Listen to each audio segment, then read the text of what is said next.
Welcome. I'm John Razimus. This is the first ever Hoax Hunter live stream episode number 1. Stay tuned. I'm going to be inviting a few guests. Let's play the intro. I hope this is live on the air. If not, we have a few minutes to get prepared. I thank you for watching.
All right. So, yikes. All right. So, how's everyone doing? I don't know how this works. I don't know what's going on. I don't know how to see anything. Let's see. We're going to be talking about a lot of interesting paranormal subjects tonight. Hoax subjects in the paranormal realm, and non-hoax, legitimate, actual, authentic encounters of the supernatural, paranormal kind. I hope you can hear me. I hope my mic is working. I need to get a code and give it to a couple guys. All right. Let's see. I hope this is live. I hope people can see this. John Razimus here. Episode number 1. Let me get this code real quick. This is totally on the spot, but trust me, we're going to be talking about a lot of interesting subjects. I'm reading a couple books here. Here's a stack of books that I am going to be doing episodes on. We have the Back to the Future origin story I've talked about. We have 2 books by Roger Morneau, and they vary a little bit. And I'm going to talk about that. I'm doing an investigation, not too thorough, but enough to give you a good idea of what the Necronomicon is, the history of the Necronomicon, dead names, and rereading one chapter in Cavendish's The Black Arts. I came across something that was important. I'm surprised I missed it the first time. All right, we have 7 viewers so far. Thank you for tuning in. I have a new camera. I hope my microphone is audible. Can you please let me know in the chat if my microphone is audible? I need to get a code so I can invite some people. I gotta see how to get this code. Let me apologize for the little bit of issue right here. Let's see, where's this code? Event code. Man, I was supposed to grab it ahead of time. Let me. So, a lot of paranormal subjects. Here we have Pyramar with us, the Illuminati puppet, and anything goes, any category goes, but I do have a set of categories I wanted to talk about. I wanted to talk about the Montauk Project a little bit. There was a TV show called Dark Files on, and I wanted to follow up with that a little bit. All right. Okay. I found the invite link. So let me, live on the air, just invite a couple people real quick. Luckily, I was able to find it. This is the first time I've ever live streamed. So let me send this out.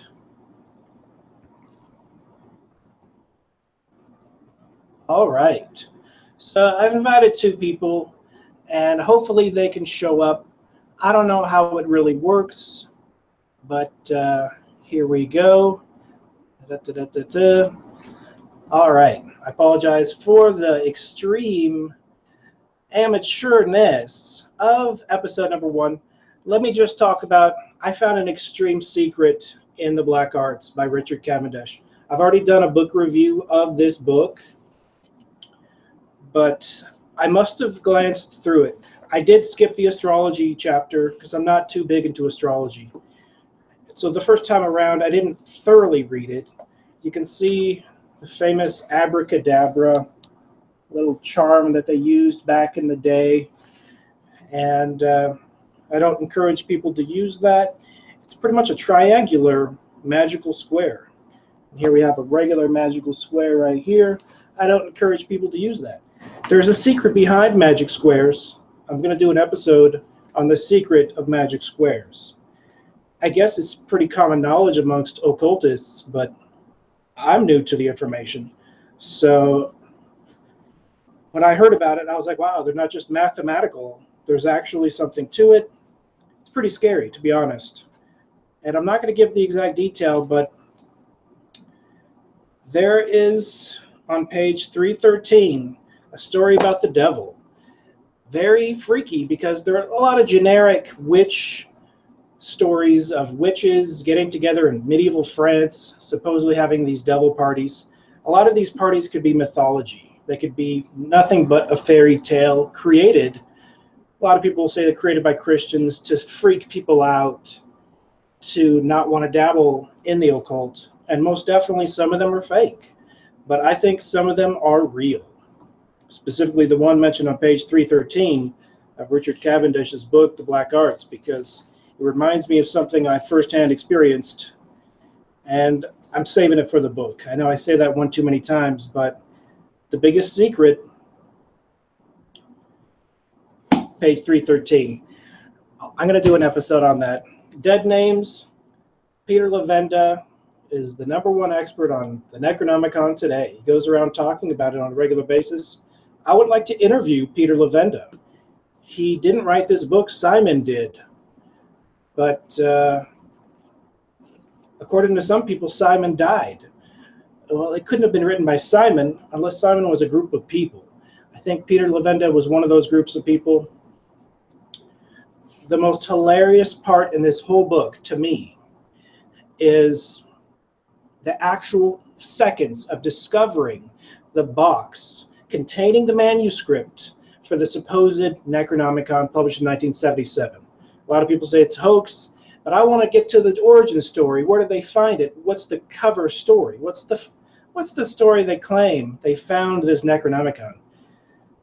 Because you get to the core of the story of when they found it and the actual details. He found it, Peter Levenda's friend, he said he found it in a cardboard box, and they stole it, and it's stolen, which is why they had to be anonymous. But it goes beyond that. Let me grab the Necronomicon real quick.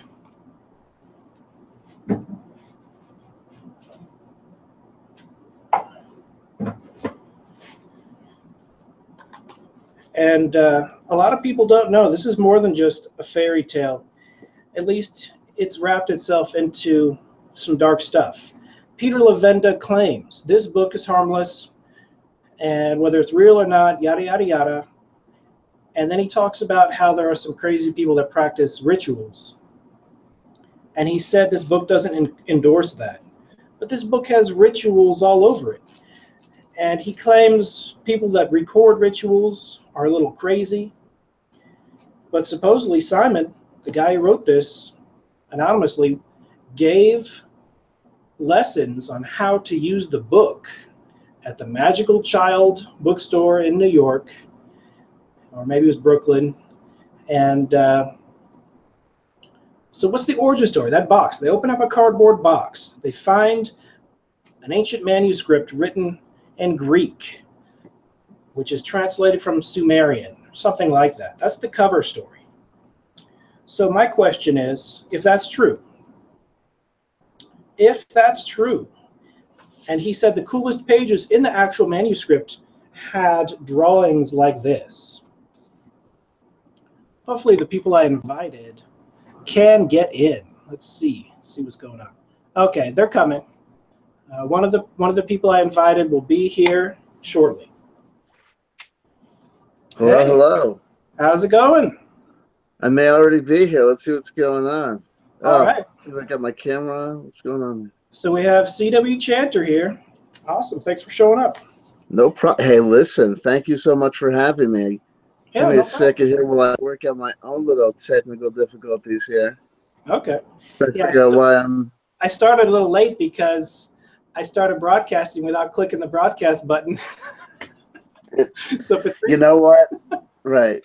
Whenever you do one of these things, you automatically turn into a 72-year-old man, right? You know? yeah. And when you finally figure it out how easy it is to do, it's like riding a bike. You know, once you're post-learning, it seems as natural as breathing. But before you know how to start, you're like, you know, and then it's the whole energy of doing anything live changes the whole vibe, right? So even the act of trying to cut, copy, and paste a link or something becomes, you know, a journey. Yeah. But you're doing fantastic. All right. Can you hear me? Is my mic working? Absolutely, I can. Can you hear me okay? Am I coming through loud and clear? Yep. Yeah, you're totally loud and clear. So I was Okay. just I'm going to try to figure out what's going on with my camera here, why I can't see myself. Can you see me or no? Nah, I just see black screen. See, that's it. It's my tribute to Spinal Tap. Well, there you go. Do what you got to do. I'm gonna try and figure out what's happening with me. When it comes time to talk to the Peanut Gallery, you just poke me, and I'll hop right to. Okay. So I was just talking about the Necronomicon. I'm fascinated to hear what you're going to say. So the Necronomicon, okay, Peter Levenda said he saw with his own eyeballs the actual manuscript written in Greek of a copy of something originally written in Sumerian or some other ancient language. So if that's the case, and he said the most fascinating part about the whole manuscript were the amazing ancient diagrams, which you didn't need to understand a language, just really cool drawings and pictographs like this one, like this gate. So if that manuscript was real, my question is, why didn't they simply copy the actual drawings from the manuscript as opposed to redraw them very poorly? If you look close enough, you can see they redrew this. They drew it from scratch. They retraced everyone if they were real. So I guess his answer is going to be they were so paranoid that they didn't want to be traced to the theft to the point where they retraced every single drawing, and they're traced really poorly. If you look really close, you can see they used a magic marker to draw every single one of these. You know, a fine-tipped magic marker, but they nevertheless used a magic marker back in the 70s to retrace, or did they make them from scratch? I lean in the direction they made all of these from scratch. All they had to have done is copied one single original gate, and they didn't. They retraced every single one with a magic marker. The ancients didn't use magic markers, and when it gets to the part where they're making copies, Peter Levent, or Simon in this book, the Necronomicon, the history, dead names, the history of the Necronomicon, Simon, or whoever's writing this, maybe it's a team of people, maybe Levenda, I think Levenda was definitely involved in this. They said when they're making copies back in the 70s, they just happened to use the unluckiest copy machine ever made. They used a special magic copy machine where after you make a copy, a couple weeks later, the ink fades from the paper and it just melts right off and it disappears and it's a blank paper after a couple months. That's way too convenient. Even in the 70s, they had regular copy machines that could copy a regular piece of paper. I know because I have some copies my dad made, probably in the 70s, and I'm just saying there's no way that is anything other than a magic marker traced. It tells me they're too paranoid or they made it up. Chances, Occam's razor says they made it up. But that's just one clue that it's fake. The drawings are magic marker created. But there are many other stories I want to focus on and talk about. Roger Morneau, whether you believe in him or not, he does mention 4 things which line up to my story. And his story happened before mine. He died in 1998. I'm not a member of his church. I don't endorse his church. But he was poltergeist haunted for 6 months. As crazy and as creepy as that is, he mentions things which I think are connected to some type of higher universal law. Perhaps 6 months is, you can only be harassed for 6 months. Maybe that's a rule in the law. I don't know, but he goes into more detail, and I'll mention one of them. Roger Morneau said that when he told the negative spirit to leave, and this thing was picking up a lamp in his room and picking up paintings off the wall, according to him. Mine was never levitating objects, except for possibly one time with my eyes closed while I was sleeping. I'll tell this story. I've never told it before. During the 6 months, I heard and saw 0 levitation, just things getting knocked over, as if by an invisible monkey or an invisible dog or an invisible person. I only heard potential levitation once. I had an old tower computer where it had drawers, and you push the drawers in, and it has extra screws, computer screws in the little computer drawer, and you push it in. It's right next to the disk drive, and it's my old computer. I gave it back to my brother. I don't need it. It's obsolete. But at the time, I had it near the corner of my room. And that was the favorite location of this thing. Entered my room in the corner every single day. How do I know? Because a large, loud creak. We're talking really loud, and then things would start being knocked around. It really wanted me to know. But while I was sleeping, great, something just fell over there, no joke. While I was sleeping, I heard a screw being picked up and dropped, and it spiraled.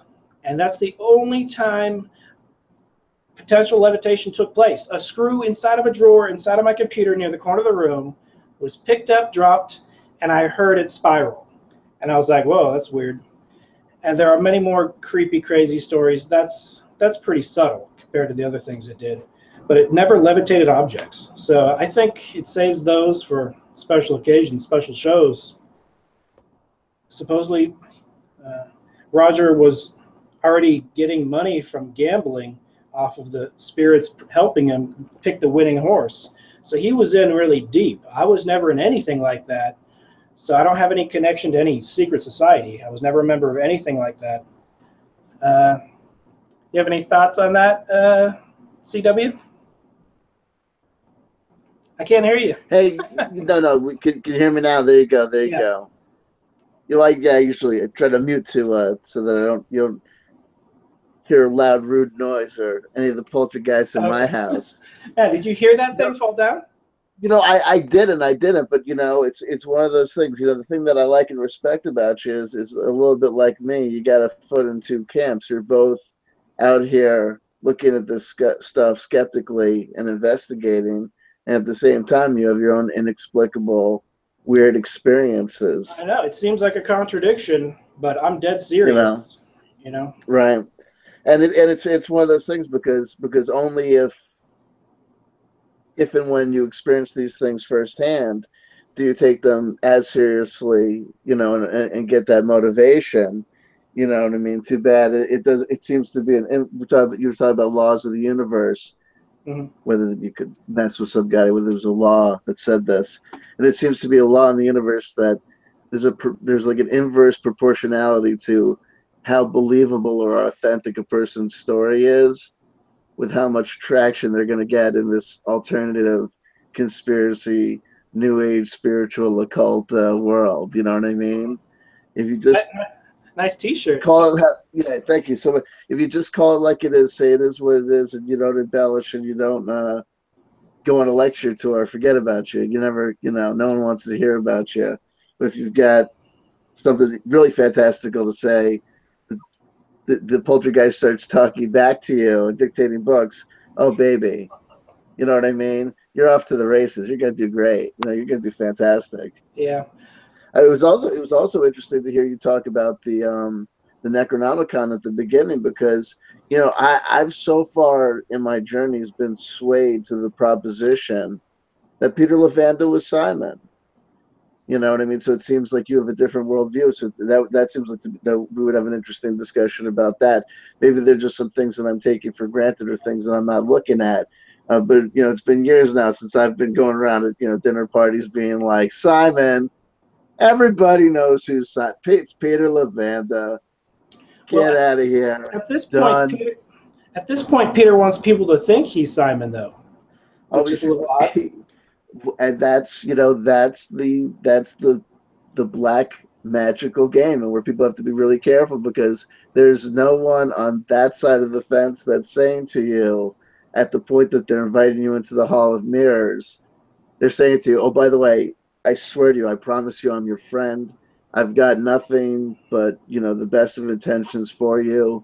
And absolutely, fundamentally, you know and I know that it is a rule of this game that none of my promises are real, and you know, nothing is true and everything's acceptable. So come on into the Hall of Mirrors. Come on in. I got a beautiful knife I'd like to show you. You know what I mean? It's, you know, there's, you know, I think the games that can be played. I think there might be. I think there might be 3 or 4 Simons. I think there's 3 or 4 Simons. I think they made a pact. They said, "Oh, we can be Simon. You could be Simon." We already do know that the graphic artist that graphically created the art for the book, that he signed it as Simon when the other people weren't there. And they had that pact with each other. They had that connection. And, there's some pretty crazy stories. The guy who did the art apparently was doing drugs, and they were making a lot of money. And some, I think Peter said he was a little corny and he kind of didn't like it, but they went with it anyway. And you have to admit, the text in here is hilariously corny, Absolutely. It was when we were in high school. That was a book that I picked up probably for the first time, maybe not even high school. I probably read that Necronomicon, my dark heavy metal days of 8th grade. You know what I mean? Where at 12 years old, I was already like, lighting Hanukkah candles, you know what I mean, on my teenage altar to Satan, trying to invoke something, you know what I mean, do it, when I read and even at that young age, I read the Necronomicon and was just like, come on. Well, just like what Peter, you said with the magic marker, looking at those drawings and reading it and the corny words of being like, give me I guess that's like, what was it, like $6.95, $4.95 at the time, $4.95 down the drain. That's a week's allowance. $7.99. $7.99. Yeah, wow. Woo. Well, Peter Levenda said no one does rituals off this book. Yet the most ritual-obsessed occultist on YouTube, E.A. Coetting, says this book is what started his black magic career. He said he read this book as a youth. He went into the graveyard, drew one of these things on the ground, and he said he left his body. And as you can see, he has uploaded many recordings of his rituals, which you have to say is 100% inspired by this, originally speaking. So Peter's wrong when he says no one practices rituals based on this. He's dead wrong. It also goes to show you, it asks the question, why do things work? Do they work because they're connected to some ancient, authentic line, tradition, lineage, or ley line or force in the universe? Or do they work because the person simply believes that they do?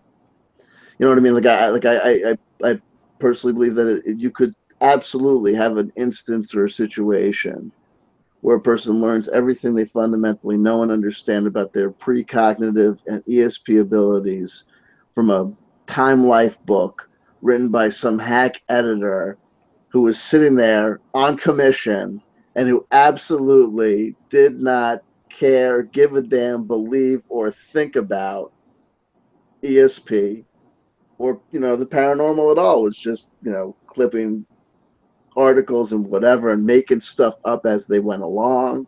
There's probably plenty of that. And I think the power comes from the believer. You know what I mean?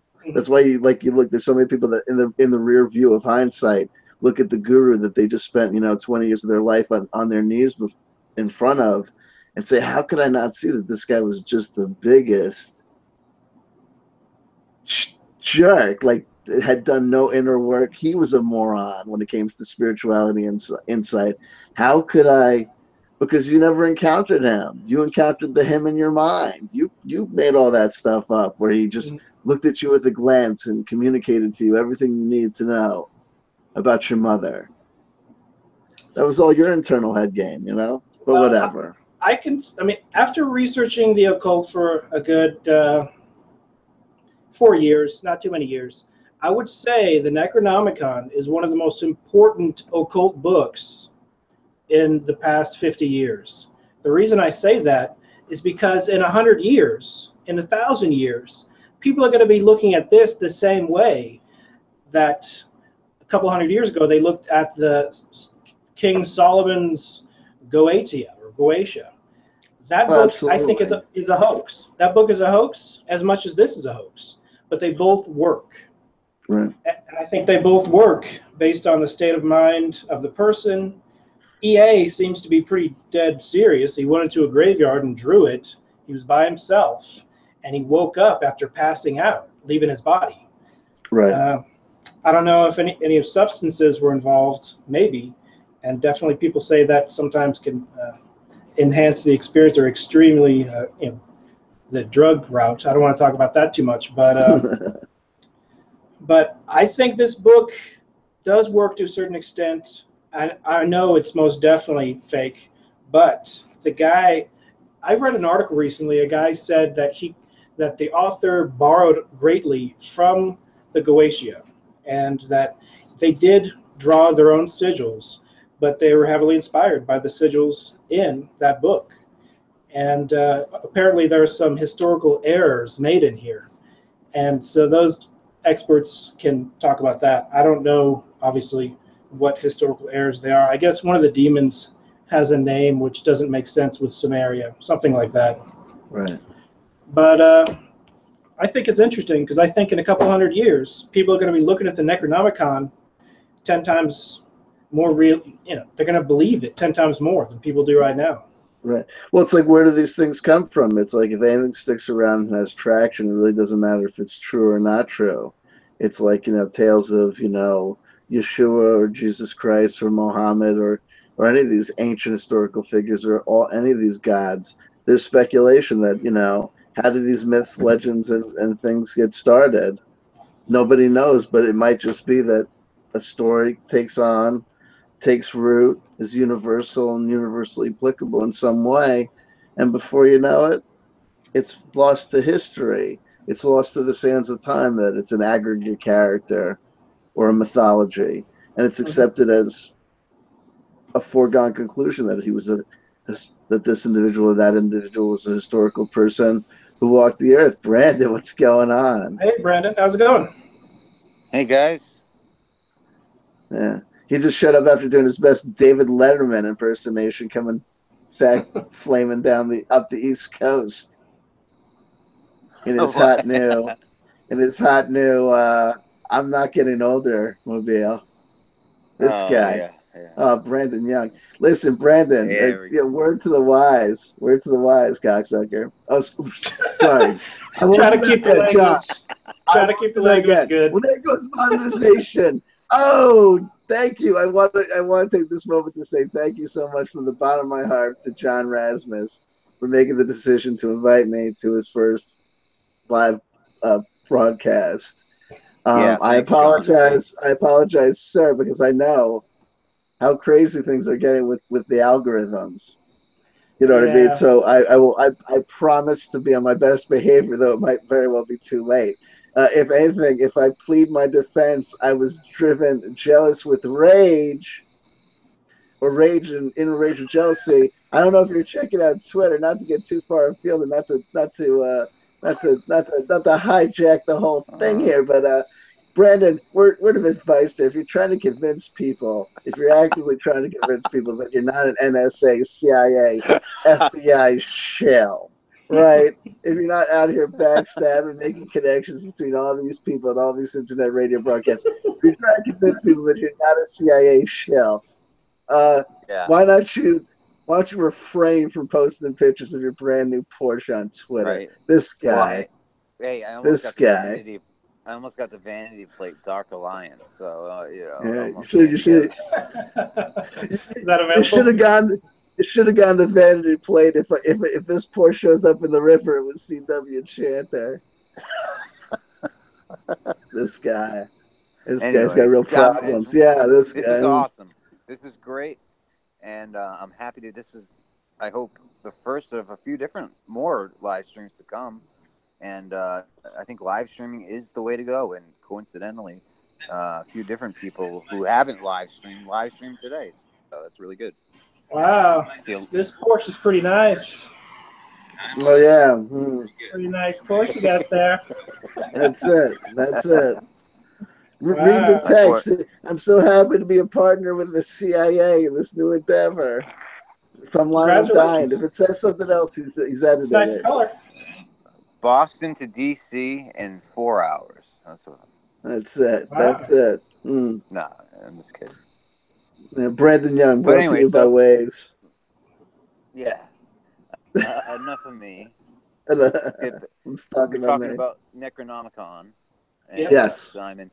I remember when I first talked to John about this, Rasmus. I was talking to him on his the Pyramidical podcast, if people have caught that. And we did a two-parter on the Necronomicon and a bunch of other things. But at that time, I remember John had a theory that Simon was actually the demon that kind of was the influence of the book, right? Something like that. Yeah, I forgot about that. It was good, though. I mean, but yeah, I think it's a very small group. I think Peter Lavenda is responsible for a lot of the text. I think you're right to go to the Magical Child bookshop. That's where it circulated. And, you know, A.J. Wasserman and all those people and Herman Slater were involved. But you're right about to bring out the guy who did with the artist of the Necronomicon, Simon Necronomicon, actually signing it. And he's not Simon, right? So it's Peter Lavenda. So, yeah. And I encourage everybody to check out the Coast to Coast interview that Peter Lavenda did as Simon, where he had his voice slow down and everything. Man, I got to listen to that. Yeah, I'll put a link in the chat. All right. Well, I got a new book. It's an old one. But, you know, I don't have much fear getting the most die-hard occult book ever written. I don't have any fear. And I'll tell you why I don't have any fear. It's because I've already faced these negative entities face-to-face. And one was a roommate for 6 months. But I don't think that, I mean, I don't want to risk it. I don't want to become their extreme enemy, but we have to speak the truth. And I like to research, and information is neutral. Information, as long as you don't practice these rituals, I think you're pretty safe. But I want to know what's out there to explain my own, what happened to me. And I have had a lot of things explained to me by reading these books, and no other books are going to talk about such subjects. This one is called The Book of Black Magic and of Pax by Arthur Edward Waite, and it's the DeLawrence version. And I think DeLawrence illegally printed this version up, but he's dead, and they're all dead. At this point, it's a good way to get the book, but I don't recommend you making a pact with anything. Be your own person, follow your own way. Don't make a pact with some lowly entity, whether you believe they exist or not. Some, like Peter Lavenda, I heard an interview between him and Sean Stone, Oliver Stone's son, and Peter Lavenda said, you don't want to mess with your subconscious. Your subconscious is dangerous. So that tells me that Peter Lavenda obviously thinks these demons are all part of his subconscious. But why would your subconscious be dangerous? Peter Lavenda had I listened to the other interview between him and Whitley Strieber, the person who received a lot of alien contacts, famously wrote Communion. Peter Lavenda told Whitley Strieber, "Don't mess with your subconscious. Scary demons will pop out." But so clearly Peter Lavenda leans atheist and thinks it's all in your mind, but he thinks it's dangerous to tap into your subconscious. Why would it be dangerous? I don't understand that perspective. Well, I mean, it's funny that you should suggest that, because what immediately pops into my mind, I'm sure Brandon is feeling the same way, is the work of Carl Jung, and a lot of this stuff, this notion of the delicate balance between understanding these synchronicities or these internal or external observations with manifestations of what happens on the inside, and what is mystical and what is the transcendental and what is just coincidence. It's when there's this notion of shadow work, and it's this notion of, even if you talk to people, even as a concept as simple as getting sober, they'll tell you that, once you start, doing the simple act of refraining from the consumption of alcohol or intoxicants or drugs or whatever, be careful, because, you're going to start to see that if you thought that was going to be the hardest part of your journey, good luck, because it's when the memories come back, or it's when things start flooding back. And it's oftentimes when people are experiencing states of extreme psychological distress that you might, when you're doing real work, that you might have those books falling off the shelves and whatnot. Well, I can say from firsthand experience, I didn't read a single occult book, so you can't blame that. And I didn't have any trauma or stress. There was nothing. Right. As a matter of fact, I got a raise in my job. I got a promotion 4 times until I was promoted to my own office. I had to share with one other guy, but there's 2 guys in one office, and we did the data analytics for the whole site. And it was a pretty cushy job. I just showed up and did 2 hours worth of work, and then I sat back for the rest of the 6 hours, pretty much surfing YouTube.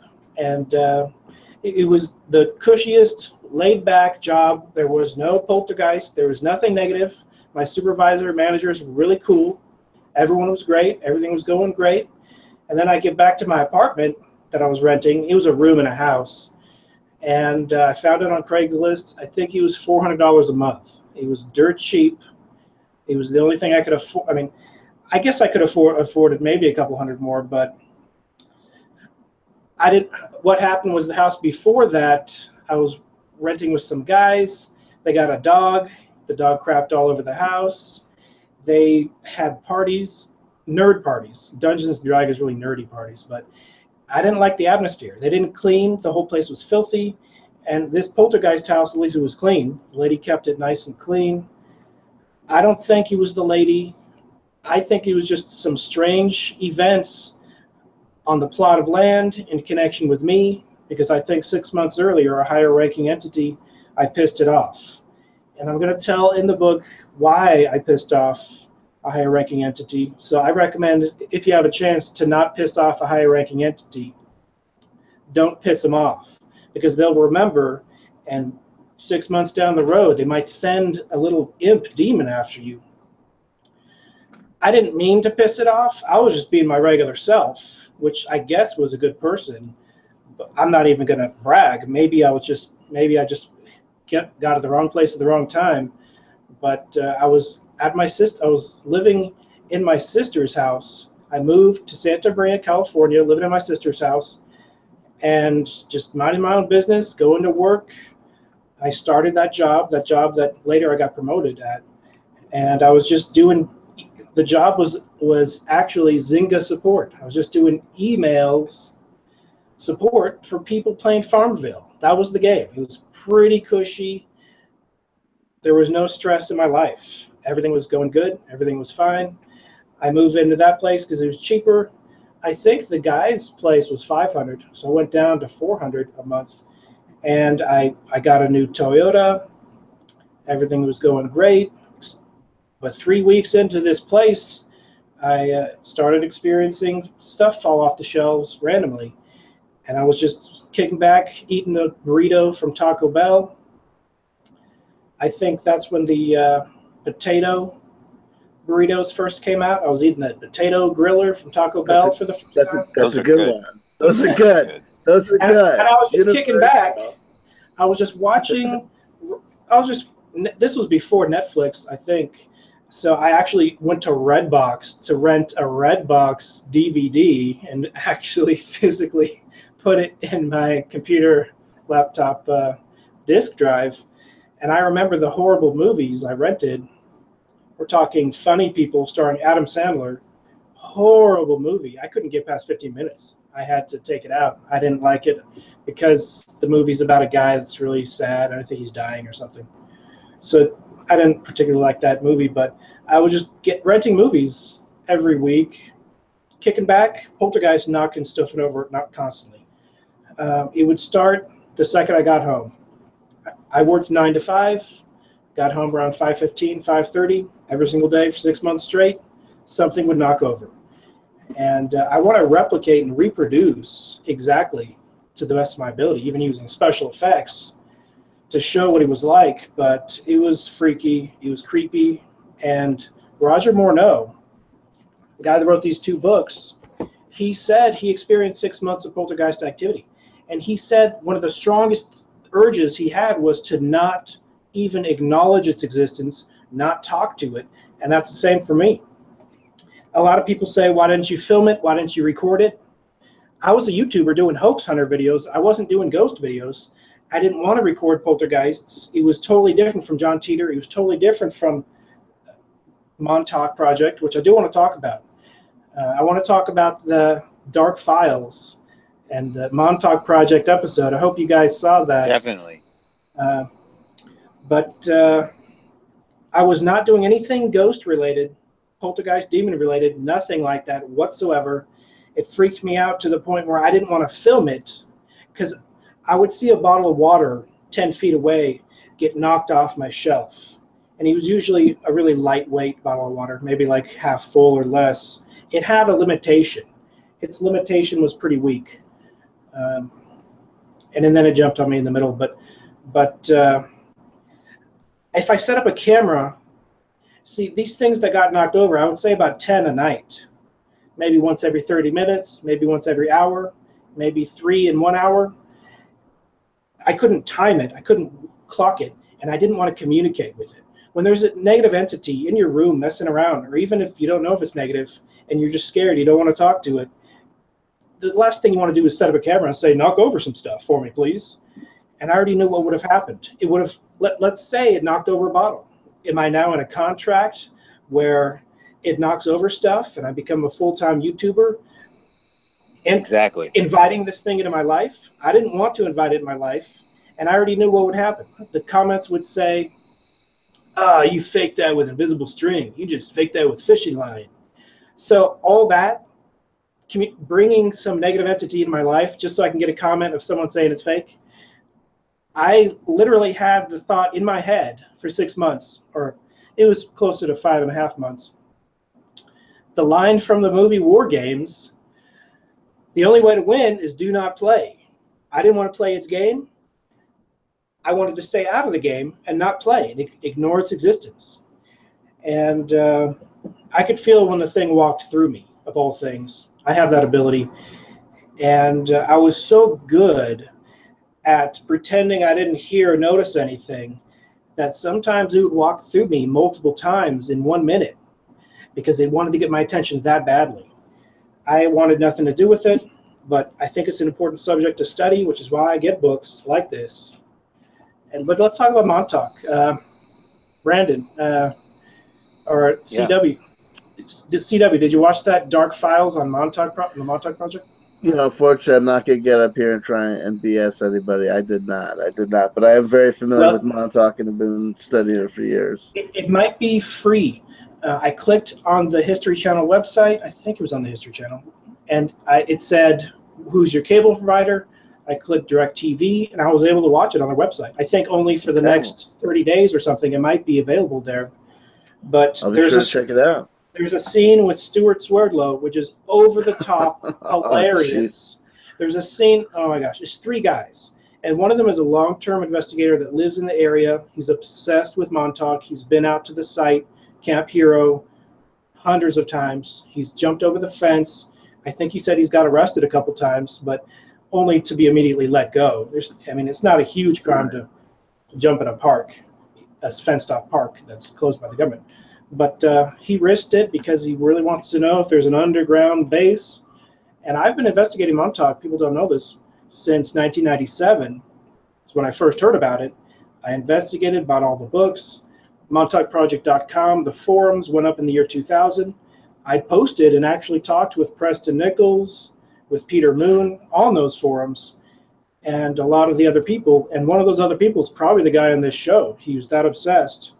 But a lot of the people said that there couldn't be too extensive of an underground base because of the bedrock, and it's so close to the ocean, it wouldn't be too feasible to dig the 8 levels that the conspiracy theorists claim it has. And I agree with that. It's probably too dangerous. The ocean would start pouring in if you dug too deep right there.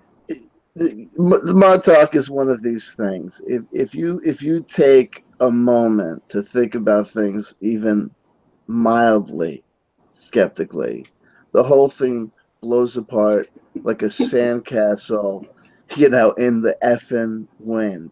There is nothing here except Preston Nichols, a little small guy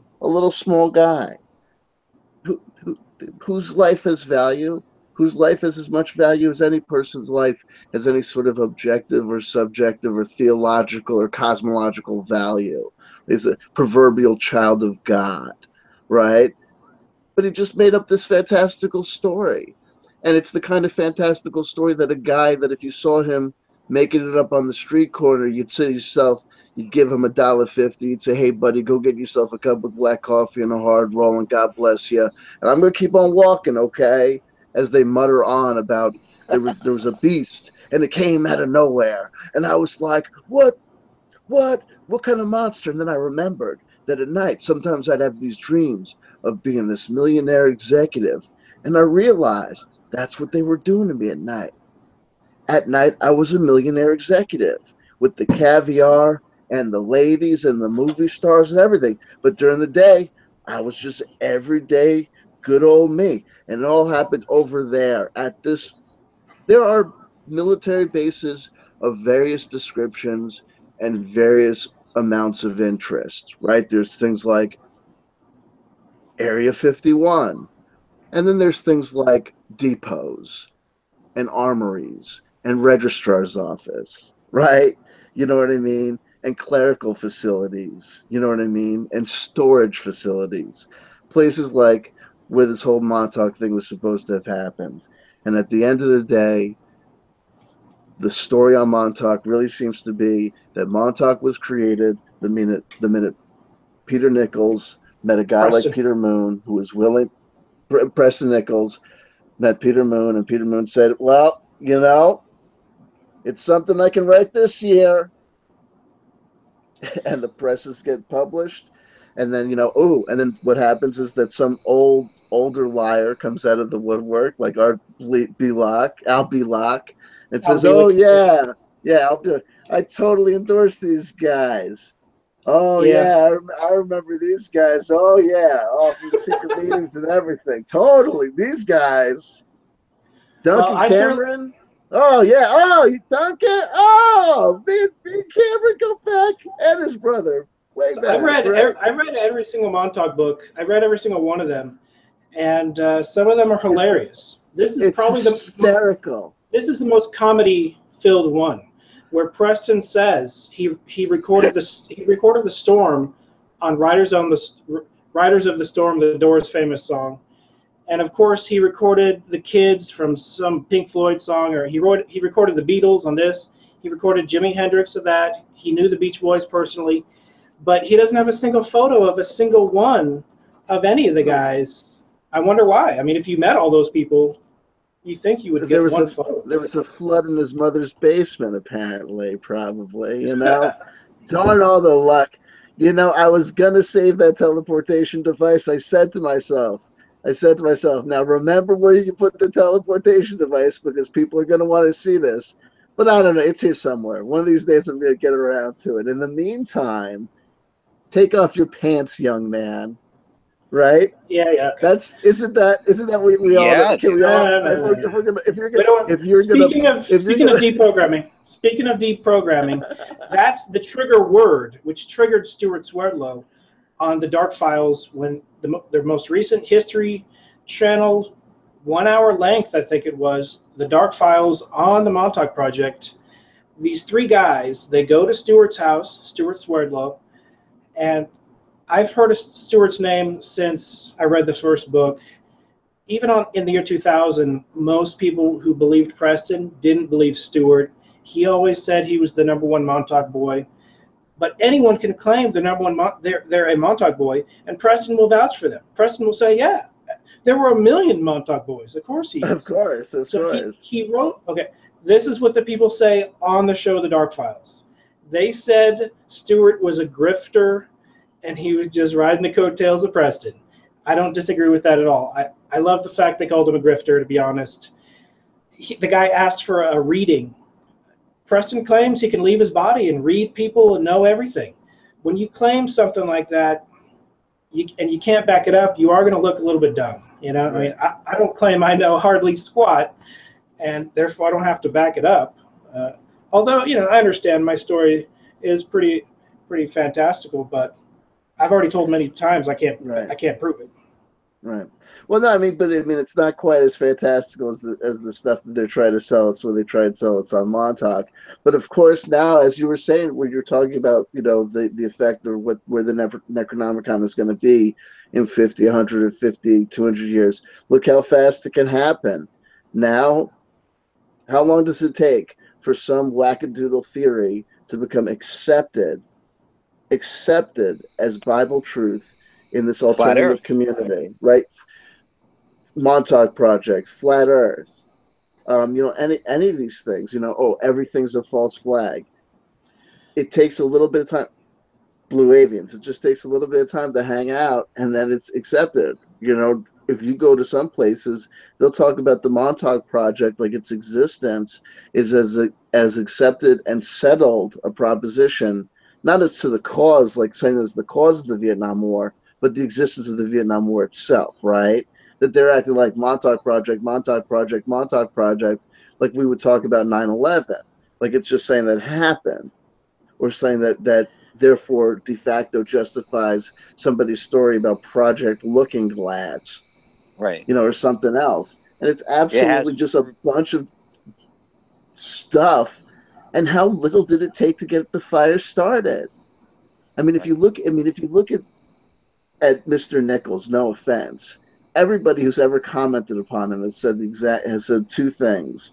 Number one, he's probably making all this stuff up. And then number two, he's a singularly revolting, uncharismatic, slothy, slowly individual. The one thing he's the kind of guy you seem to be able to smell off a screen. You know, one of these guys. The Dark Files. Just look at him. The Dark Files did look at him and just know that there's a coffee mug that's got like a green film on top behind him somewhere that he's probably accidentally slurps from like 2 times a day. The Dark Files did get Preston. They did get Preston online.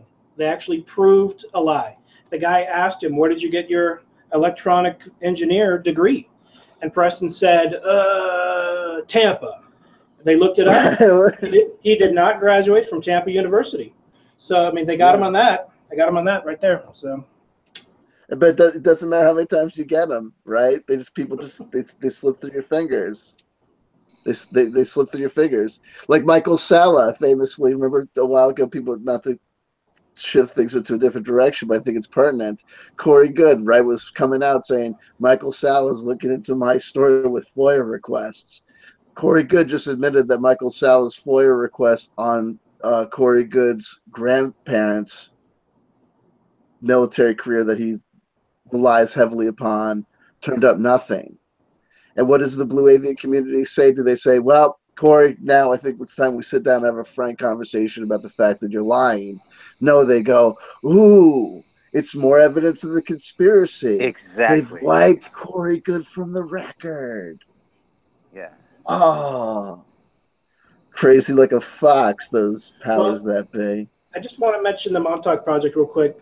I've researched it for so many years, since '97, that I stopped and I went to the source. The source of the Montauk Project is the Philadelphia experiment. Now, obviously, the Navy has it on their website. This didn't happen, and nobody believes it because, of course, they're liars, right?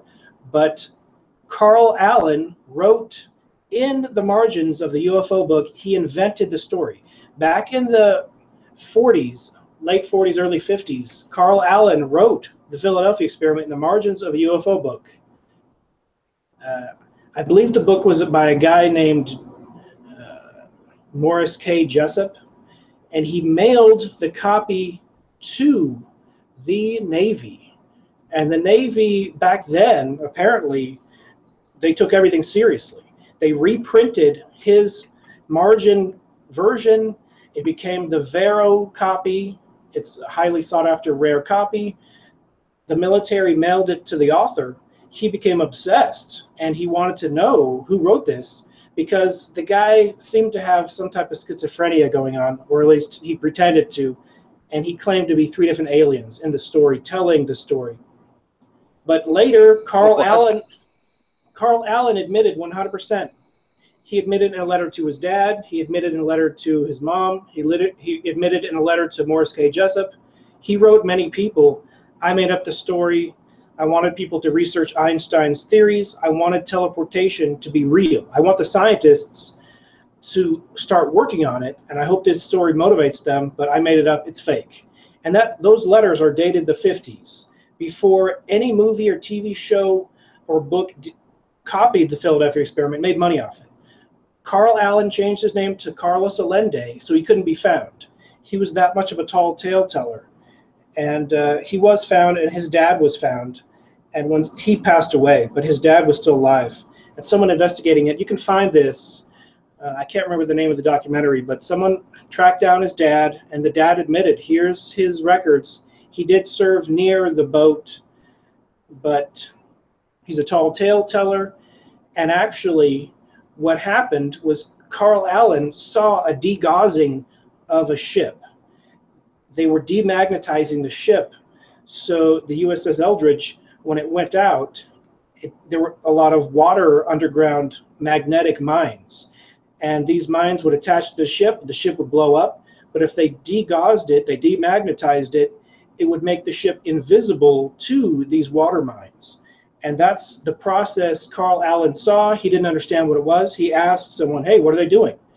The guy told him they're making it invisible to the water mines. Carl Allen either misunderstood, or that's where he got the inspiration for the story. It's 100% closed and shut case, proving Al Bielek, who coattailed the story, Preston Nichols, Duncan Cameron, Stuart Swerdlow. The origin story is the Philadelphia experiment, and it never happened. We have the black and white documents proving. Carl Allen said, I'm going to win the there's a prize. It's called the Copernicus Prize, or how do you pronounce that? The Copernicus Prize. It was like a astrophysics prize back in the 50s. He thought his story would win the Copernicus Prize, and he was that psyched about it.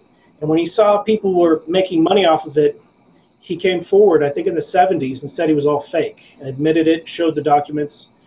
People investigated it, he gave it to them. And then later, in his later years, he saw so many people make money at the UFO conventions that he was broke, and he said he was real again, and then he died. But his documents prove he made it up. So therefore, the Montauk Project can't be true. I'd say the acid house is the closest they got. Maybe they did conduct some type of acid MK Ultra stuff. That's the most I think possibly could have happened. I don't know. Yeah, but the thing is, this is the great thing about it is that you could even have something. I mean, how concrete a debunking can you have? But from the source itself, right? Like it's like that scene in Annie Hall where Woody Allen pulls Marshall McLuhan out to say, from the source, I'm sorry, sir, you know nothing about me or my work, you know? Even then, what will happen? The people whose super soldier stories rely upon, or whose belief in the super soldiers and the UFOs, the conspiracies and the this, and the free energy and the that, and the revelations and the Nasera and all this other crap, their worldview is so locked into a faith-based system that all this stuff has to be true that even confronted with that evidence will merely say something like, they twisted his arm. They made him do it. Of course, he has to say that publicly. Yeah, well, I don't care what he says. Well, of course, he's a CIA shill. What they do is they take the truth, they kill the actual guy that has the truth, and then they put some shill in there to market it. And that's why it sounds ridiculous. And that's why this story makes no sense. You know what I mean? They're all patsies. You have people riding the coattails of the Montauk Project and inspired, just like they are with the Necronomicon. The Simon Necronomicon, in a sense, they were inspired by those Montauk books. Yeah. Who's one of them, being one of them. David Wilcock sitting in Denny's or a diner reading it and is approached by this mysterious insider, supposedly, while he's reading that book. So people who just, you know, these girls that are pretty or just a woman in the field that say, I had a vision that the Montauk Project, they were conducting experiments of time and then yada, yada, yada, yada. It's a buzzword now. You have spin-offs like Andrew Bashago connecting himself to the Philadelphia experiment. And it's just, And that's the thing. You can present all these facts. You can present a court-ordered restraining order to some of these people, and they'll look the other way. So I don't know how the chat works. I don't know how the group chat works. Is there any way I can see other people? What you've just done, John, is you've just posted into the group chat. That's the group chat for you, me, and Brandon. What you want to do is through the YouTube is make sure that you've got the stream muted. But if you there's actually an option to pop out the chat there, and if you do that, you'll be able to float out the window and be able to post to people in the chat and talk to the folks in the live chat at home, as we say. Now I can see the live chat. Yeah. All right. There you go. Oh, is that right? Okay. Well, these are fantastic questions. Let's just ignore the bad ones. So, if anyone has any questions, feel free to ask. I'm looking up to see if we have any. Yes, we did see Swerdlow called out on the History Channel. Bashago. Oh, okay. Someone said, what about Bashago? Bashago totally coattailed the Montauk Project. Preston is a human being that will say, yes, everyone's involved in everything. So you, too, can contact Preston and say, hey, I was part of the time travel experiment. Can I write a book and get your endorsement? He will say yes. I'm sorry, but that's the case. That's what I've seen. I've never seen him say no, ever. Back in, wow, thank you, Dave, DG Dave. Thank you very much for the $10. I didn't see that till right now. Thank you so much, DG Dave. Awesome. If you have any questions, Dave's the man. Thank you. If you have any questions, feel free to ask. I'll be happy to answer anything. But Bashago, he said he went to an office with just a regular office, and there was a portal inside of it, and he went to Mars. I would be happy to see a handful of Martian dust in his hand. That stuff is priceless. It's worth millions of dollars. So some chick in his college class did. Remember, one of the famous recitations of the Andrew Bashago tale involves him coming back from Mars, going to his community college, and a pretty young thing looks at his feet and says, "What's all that dust?" And he says, in the moment, because I was a kid, I really didn't care anymore. I just told her the truth. I said, "Oh, that's dust from Mars." And she was like, "Yeah, whatever."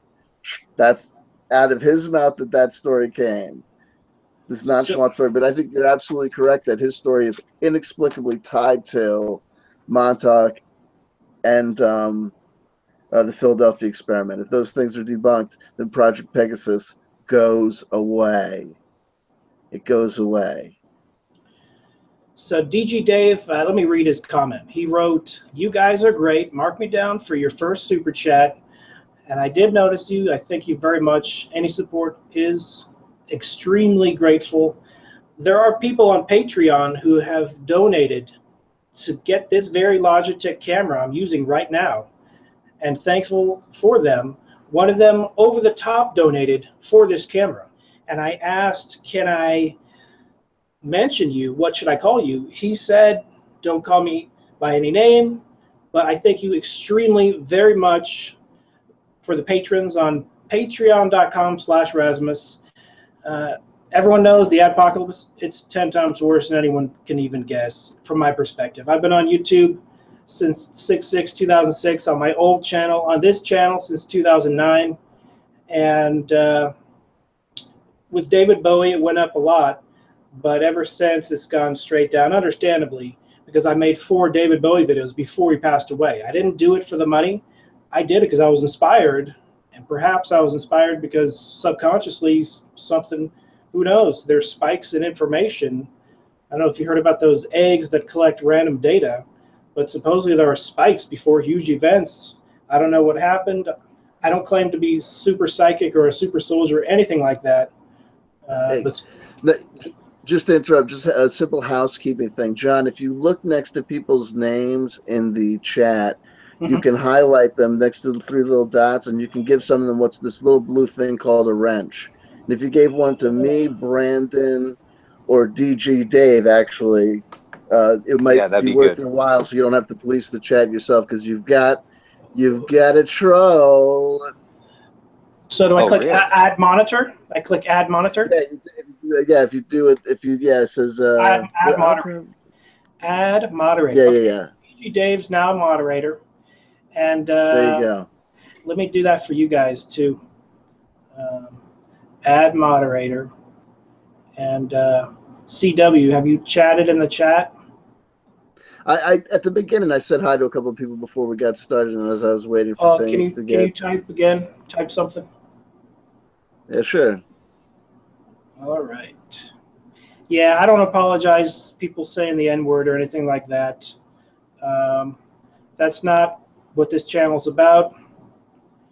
And thank you for moderating. Thanks for moderating. Get rid of that guy. I'm not even going to name him.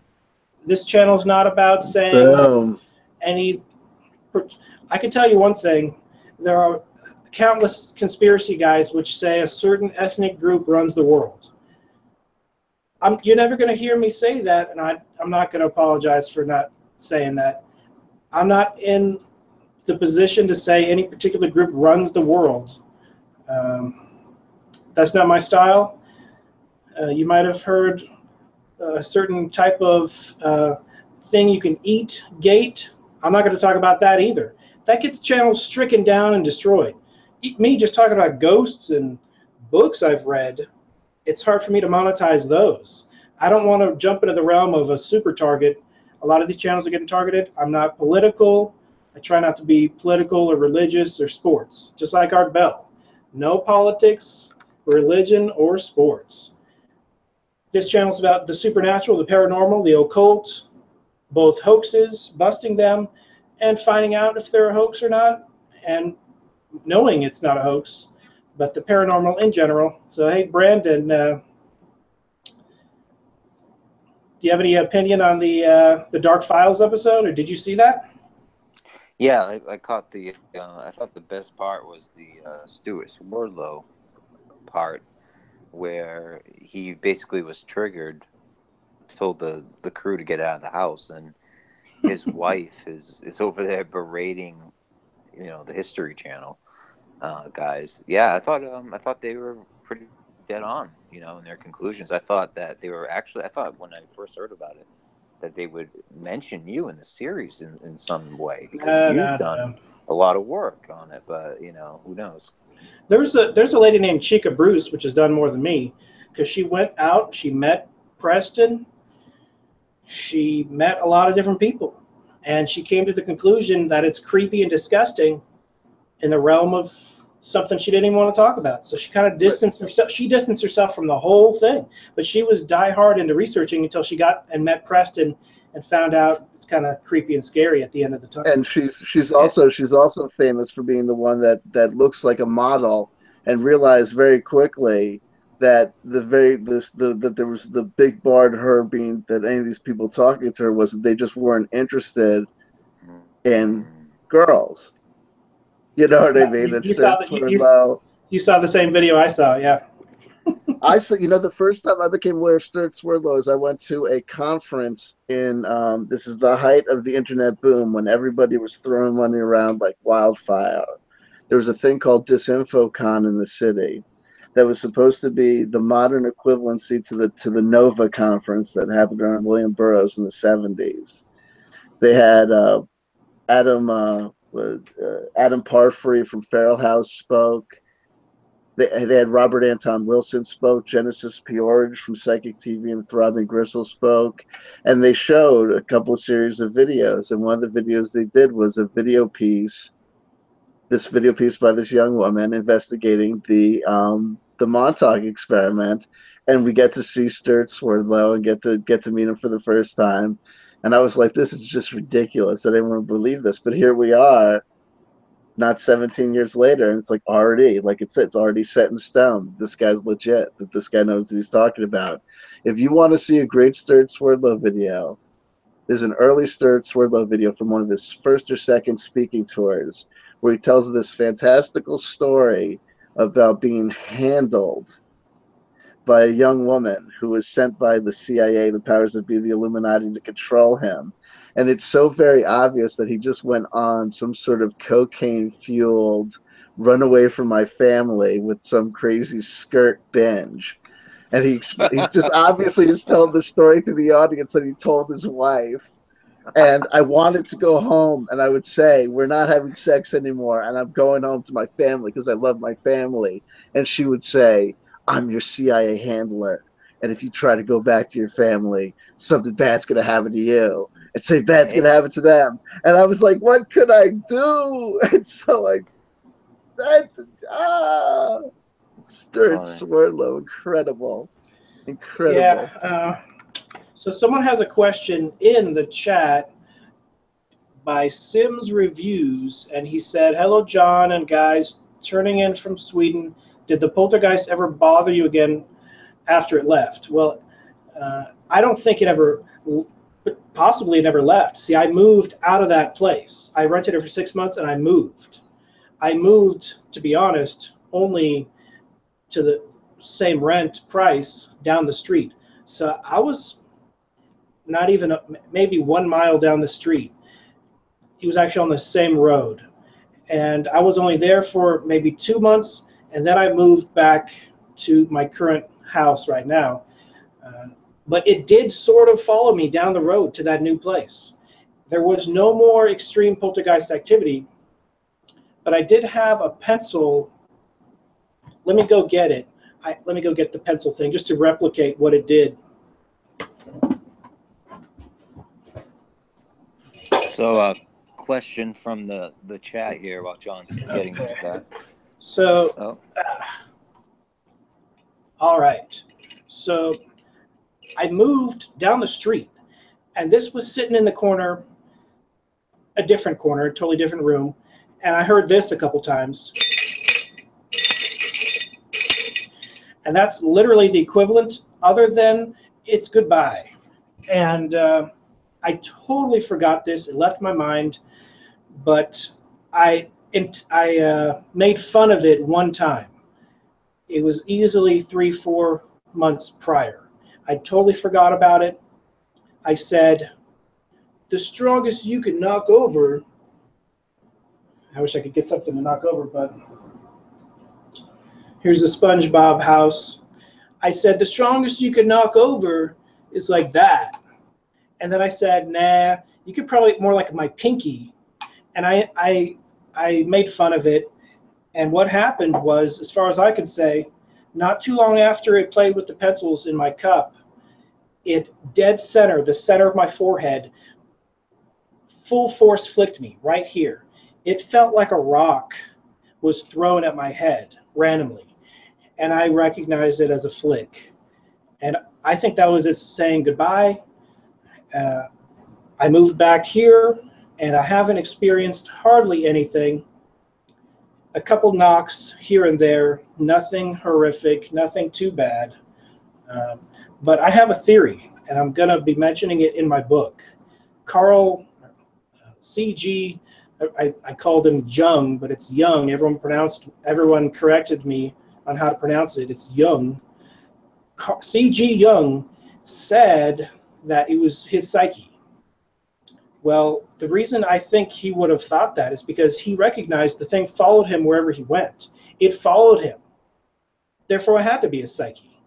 Well, I have a theory that involves a familiar spirit that is assigned to you from birth. And even some guy left in the comments, this is what they teach in Islam. And I think ancient Christianity did teach this, but I think maybe most of it was taken out of the Bible. All I know is there's a few vague references to familiar spirits in the Bible. It says stay away from them, but it doesn't ever say what they are.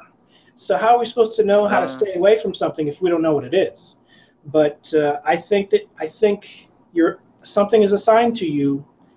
I think the dimensional separation, who knows if it's ley lines, protection, whatever the case, they can't do anything until certain alignments, until certain abilities allow them to mess with you, or until they choose you to be messed with.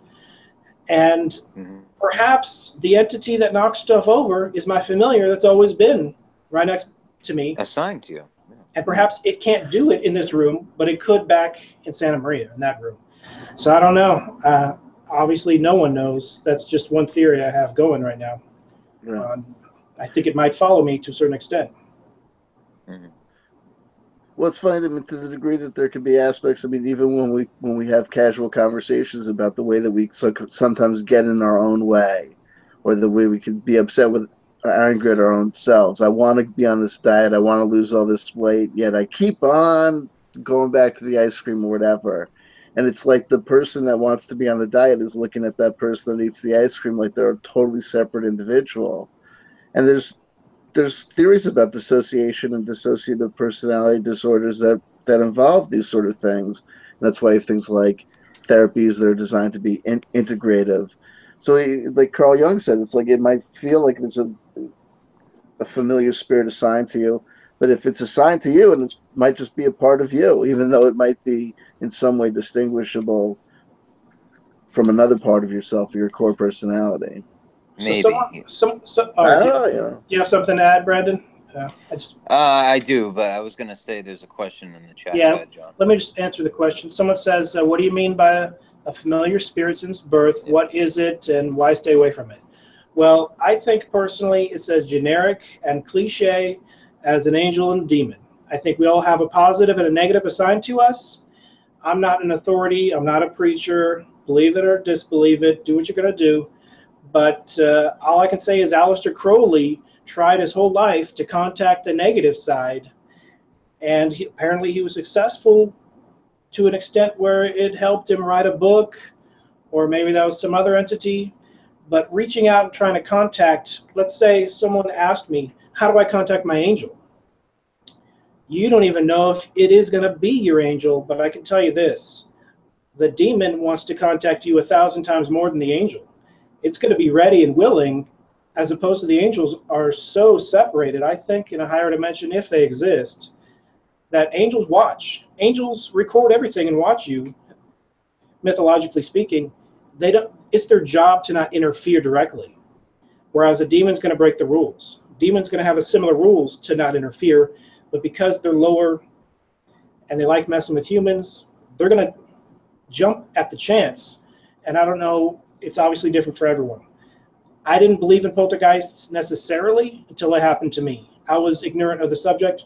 My only exposure to what a poltergeist was would have been In Search of Unsolved Mysteries, or not even that, just some random show talking about a story from the 70s, and then it sounded like a hoax. So I was iffy on it even existing and being real. I'm the hoax hunter. I am very skeptical at nature. And I already knew it would be nearly impossible to prove to people that it happened to me. So I understand if people don't believe me, feel free to not believe me. But I am dedicating my first book on the subject when I could be writing about John Titor. I've had 2 people interview me about John Titor recently, but I don't want to talk about John Titor. That case is closed, in my opinion. It's Maury Haber, in my opinion, based on the evidence. But eternally, in 100 years, John Titor's going to mean nothing, and perhaps my book about poltergeists will mean something. Even in the realms of psychology and science and spirituality, I think it's a more important subject. It's a pretty rare subject. When you do a Google search, you're going to find Steven Spielberg's movie over and over and over. You're not going to find too much actual firsthand witnesses talking about it. So I think it's important enough for me to record it at least and put it down. And so Brandon, feel free to jump in.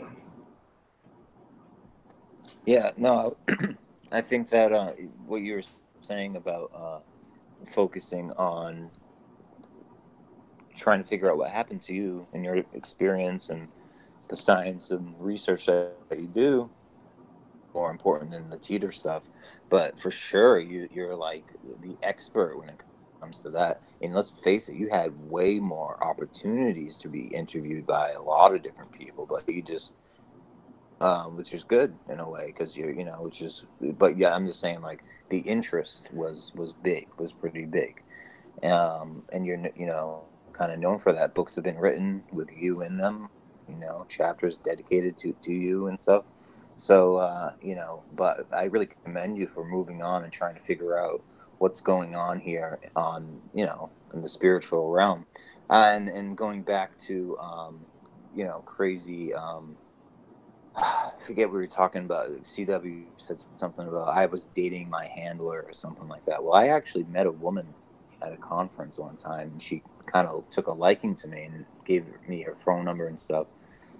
And she ended up working for this giant corporation, which is, I swear to God, in contract with the NSA and CIA and Department of Defense and stuff.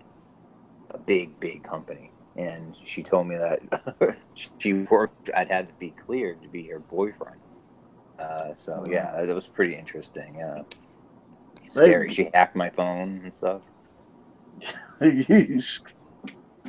Be careful. Yeah, and her last name was Spies, which it's funny because she was a spy. There you go. Anyway, that was a weird thing. And another thing I wanted to say real quick. Preston Nichols.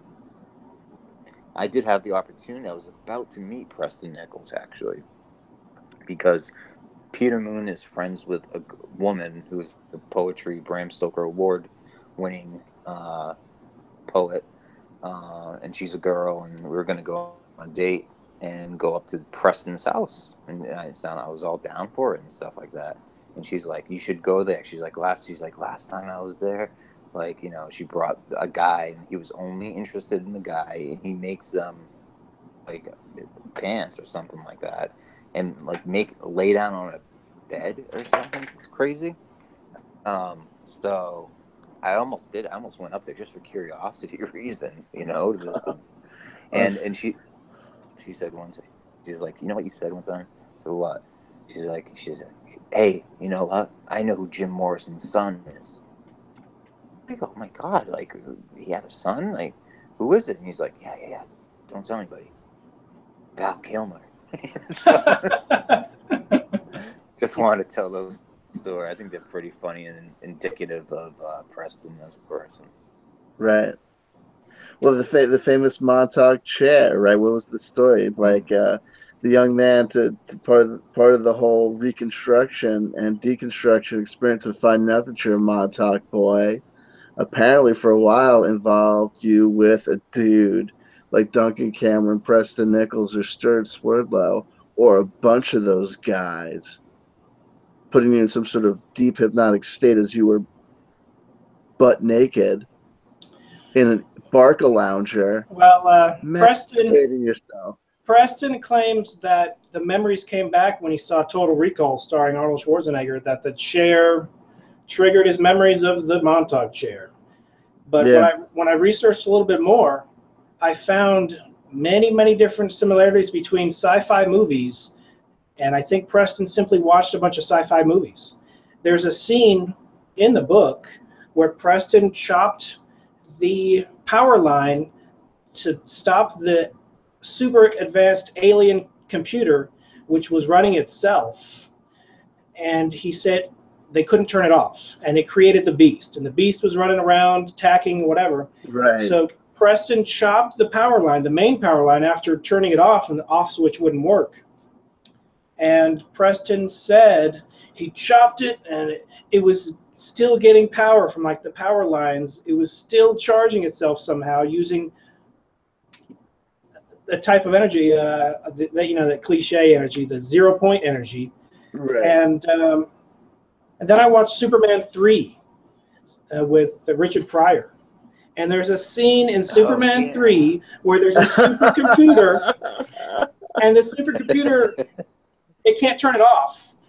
And a guy Richard Pryor gets an axe, and Richard Pryor chops the power line, and the computer gets the energy from the power lines, and it's a supercomputer. I guarantee Preston Nichols watched that movie in the 80s, incorporated it into the book. Preston, it's like that's its Office Space is an inconceived aspect of Superman 2 been borrowed for such disastrous results. Oh my God. But if you look, there's a movie called Forbidden Planet, which has an invisible beast. I think that's where Preston got the invisible beast, from that movie. He's a huge sci-fi nerd. He's watched all these old movies. That's it. What was it from, John? Can you say that again? Forbidden Planet. Oh, yeah, of course. Okay. there's a beast in Forbidden Planet which runs off of the subconscious. Some guy goes to sleep and dreams, and the beast comes to life and starts attacking everything. He wakes up and it's gone. And that's dead on exactly the description of the beast in the Montauk Project books. They can only see it when they're shooting lasers at it, but it's very similar.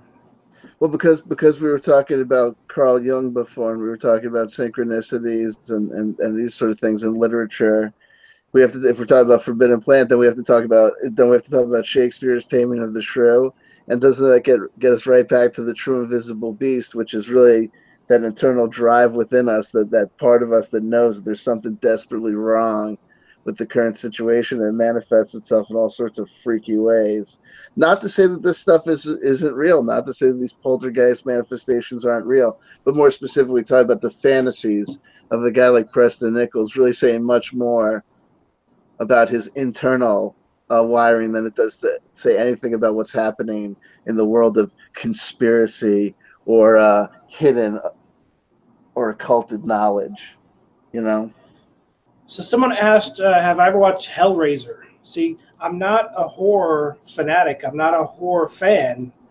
I don't go out and seek horror movies. When I was a kid, I was too scared of them. My sister actually is a fan, and the only few I saw when I was a kid was with my eyes like the Shining kid, just not wanting to see what's going on, and I leave the room. And so, no, I didn't watch a million horror movies and come up with some scary story. But I did watch From Beyond for 15 minutes before the thing jumped on me and attacked me. People said he was sleep paralysis, but I elaborately describe it in the video. Check it out. I have a playlist. It's part 4, I think, part 3. It's somewhere in there. The thing jumped on me literally 10 seconds after I flipped the switch. I flipped the off switch on my light. My head was maybe this close to even touching the pillow, and it jumped on me. I was 100% wide awake. And I don't think sleep paralysis can explain that. I think there is a false version of sleep paralysis that can be mimicked, and it was an actual entity. It had actual weight. It grabbed me, and I don't want to go into any more detail because every time I talk about it, a creepy feeling it comes over the room. And watch that video. My camera moves. I didn't fake it, but people are going to say it's fake. Feel free to believe what you want to believe, but I don't make up these stories. Luckily, not too much has happened, although I did hear something as I recorded an episode, a video about a book review. It could have been a bunny. I'm actually going to go back to that location and try to see if a bunny lives in that bush, because it sounded like a footprint. It sounded like something stepped there. Maybe I have a little bit of jitters. When something happens, you do get a little, freaked out, but I tried to not let it bother me. But feel free to interject. We can change the subject. We can talk about anything. Then again, we can go as late or as soon as you guys want to. It's all up to how long you want it to go. I'm down. I'll go as late as I can. Unfortunately, it's getting a little bit late for me because I know John's over there on the West Coast, as it were. Yeah, over here on the East. I'm a little bit later, and I got a big day planned with the kids. But I'll definitely hang out for as long as I can. Maybe just a little bit while longer. Okay. Definitely. How about we shoot for the end of the hour? All right. However you do, sir. However you want to do it. 20 more minutes. So. I have 1,000 episode ideas, and I was going to make a list, but instead of making a list, I made that intro. I don't know if the intro worked. Did you see the intro? The intro did work. I think it worked. I think it works fantastically. Okay. You know what I mean? That compiling, I finished compiling it like 2 minutes before I played it. So. Is that the new intro? No, it's just for the live show. Oh, this is live show number 1. Nice. And man. And it's going swimmingly. I gotta tell you, it's one of these things. You'll be amazed. At the time, you'll be going through it, going, "Oh my God, what are we doing here?" It's like dead air. And then you listen back, and it all goes together and flows together seamlessly. But listen, my friend, if we're 20 minutes to the end, why don't we talk about the blue birds in the room? Okay, blue Avians? I mean, I feel like I mean, if we're gonna, as long as the video is gonna be demonetized, you might as well maximize the Well, hits, right? I Try to get some views out of this thing. I didn't monetize it, so Yeah, you probably knew. This is Brandon. What's the over under on the fact that John was sitting there going, "Well, should I monetize the video or even bother?" And he knew he was going to invite C.W. Chanter. Just immediately said to himself, I guess that was just." Right. His amazing list of show ideas included number 1, monetization. When he thought about sending me the link, was immediately like, "Well, that can go right off the list. We can go ahead and just." I think here's one thing I can tell you about the Google algorithm. I don't know what exactly words are listed up there as the banned words, but I can tell you people are getting so crazy. You have guys out here that are spelling words on their YouTube videos. Words like crotch. You know what I mean? what? Because they're desperate attempts to figure out what word they're saying. Okay. We've followed John. Following you on Twitter, how many times have I seen you on a scree where you're like, "This is upload attempt number 27," Well, trying to figure out like I think the word crash was banned in the UFO crash specials. I think the Roswell crash of 1947. I think the word crash. I think the advertisers don't want to monetize on a bunch of car crashes. Right. Something as dumb as that. I mean, Wow. I wonder if we're headed towards some sort of real radical new speak sort of realm where it turns out that anything that could even remotely be negative, like that the fears that YouTube, no, seriously, we do want it all to be cat and kitten videos. No. The rumors are true. We do. Our only attempt and desire is to have it all be pregnant Elsa with Spider-Man videos, cookie commercials, and kittens and cats. That's it. No words like sad or tears or heartbreak or widow or you know what I mean, or tragedy. Yeah. Oh, it just bums people out. There are definitely secret flow positive. There's secret categories. There's preferred. There's not preferred. There's recommended, not recommended. I don't know how many secret categories, but when YouTube admitted PewDiePie went from recommended to no longer in the recommended, that's when they admitted the recommended exists. Or no, preferred. That's right. He was in preferred. They took him out of preferred. But he still gets millions of views, obviously. But I've seen some channels hurt. I've seen some channels go from 1 million views per video down to 100,000 views per video. I think maybe the keywords they're using, I don't know. I think certain channels are being thrown in the, we don't like what you've done in the past. We don't want what you're going to have in the future. Some people, gamers, uploaded 20 videos in advance, and all 20 of them got demonetized.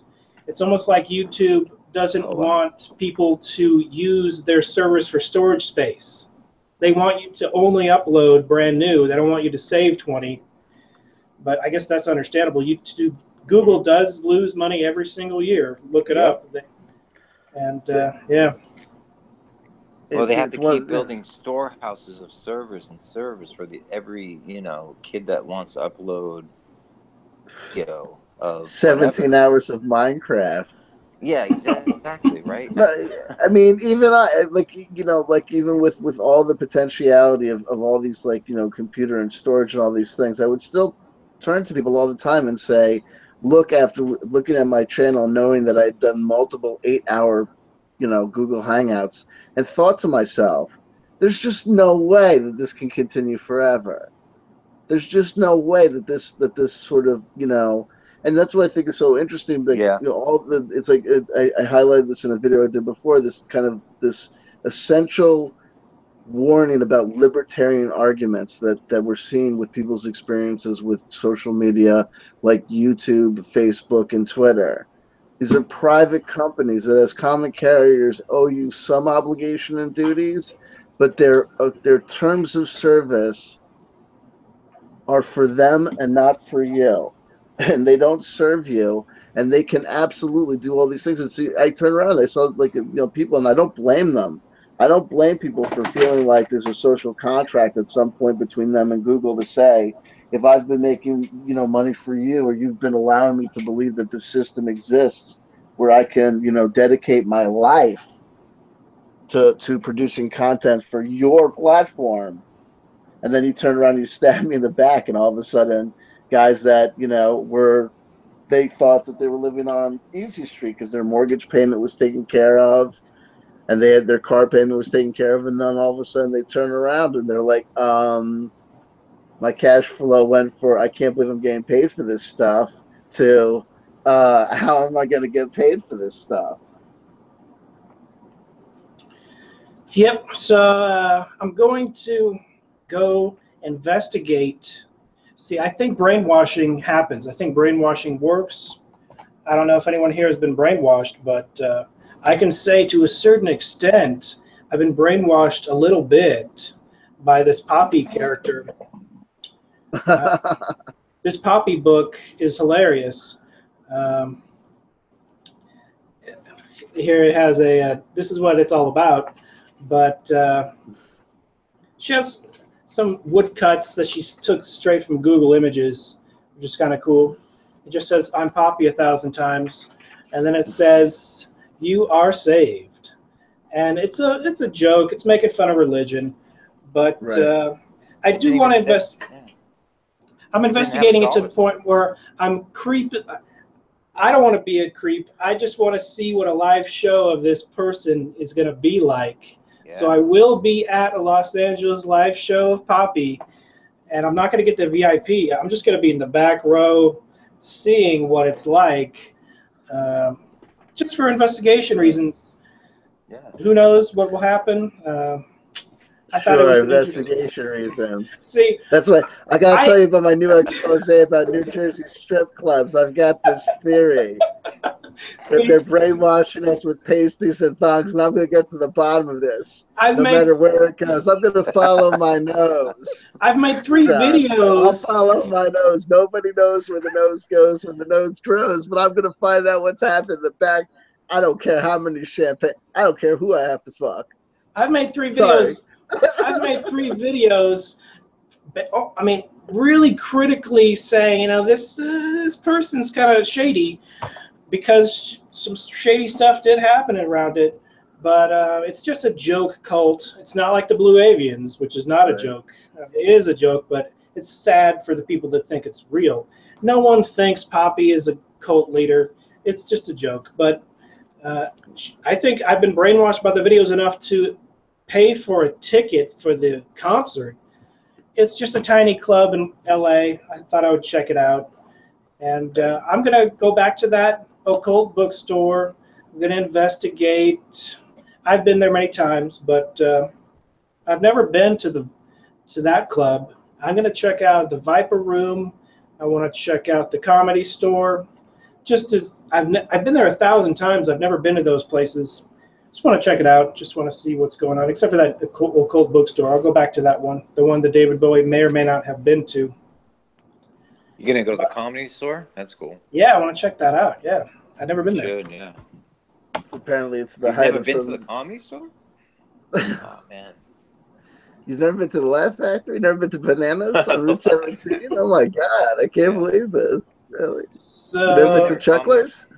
CW and I went to college in the same area. We know all the little spots. Do you remember? I don't think there was any comedy spots. I think Bill Cosby played. No, that was like before the underground comedy first got started. That was right. So it was like all like the last dying days of guys just outside the airport Holiday Inn with funny bow ties in front of the brick wall with the spotlight on them. So what's the news today? And geez, can you believe these jokers down at Senate? Oh man, give me a break. Hey, but Dinosaur Jr. and Sonic Youth, you know what I mean? Did come out. Absolutely. Then just wait a couple of years later, then all the comedy was back and flourishing and having all sorts of new renaissance and stuff. So someone asked about we need more Tim and Eric and Greg Turkington. I did see Neil Hamburger stand up. It was funnier than I thought it was going to be. The dude does kind of like anti-comedy, sort of. He does really corny jokes about Britney Spears, really corny jokes about Paris Hilton, but they're so crude that the funniest part was the security standing right in front of the stage. They turned and like, what the hell is this guy saying? Just the responses from the security guards was the funniest part. But I will be in LA, but I'm not going to hang out with David Lieberhart. But if I see him, I'll try to film something. I don't know if he's on tour. I do know him, but I did put up a video with him, 2 videos, and I said I would give him 50% of the proceeds. And one of the videos got demonetized.